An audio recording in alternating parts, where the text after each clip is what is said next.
Hi everyone. The digital resource that I love the most is Nearpod. If you haven't used it before, it's a great resource or a tool to get your students engaged in digital learning, and it allows them to become a little bit um, hands-on with their learning. So here's a bunch of different assignments that I've created and used. One nice feature is that you can share them with your school, you can share them with your district, or you can even search pre-made um, things that you maybe wanted to teach that was a topic through the Nearpod library. So they're already built in, already ready, and you can go through, you can edit them, create them, and make them your own. Or you can create them from scratch. You can do a lesson, video, or an activity. So if you are going to create a lesson, you can just come in here and you want to add like a slide because each activity would be on a slide. And there's all these things you can do. You can pre-upload PowerPoint, you can add videos, you can add vocabulary, you can do a VR field trip, you can do a simulation, you can add a PDF where they'll view the story. But you can also add these activities. You can do a time to climb game, drag and drop, open-ended questions, matching pairs, quizzes, fill in the blanks, collaborate, polls, collaborate boards, drawing, memory tests. So you can kind of create your own assignment for them to be engaged in. One of my favorite features is the collaboration board. If you can see here, I can upload this as a student paste and they will get a link.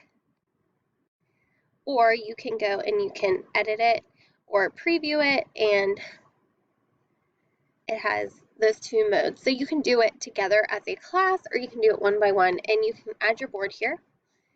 You can create your board, and then whenever you go to play it, the students will see the questions and then they can all type their answers at the same time. So let me show you. Save changes. We'll do a live participation. This means that you are in control of what you are teaching them about. It gives you the link. You can embed it on through Canvas also. So this is what they'll see. You can approve their post or you don't have to, and then they can respond here. And when it pops up, it turns to this card here. So it's very nice because you can see them. You can also act like a student and vice versa. So it's a pretty cool tool.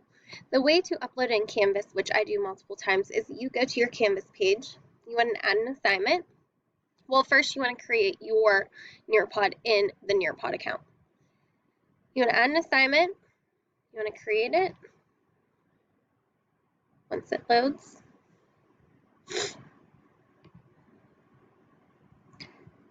And you want to upload it as an external tool. It's external tool. And you want to click on Nearpod, which your school will have set up for you as an external tool when you purchase. There's also a free version. You can click live participation or student paste. You can add what you would like. Student paste will work by themselves. Live you control. You click select and then you create your assignment. So that's a great way to use it. It's very fun, very convenient. There are so many features that you can just add through your lessons.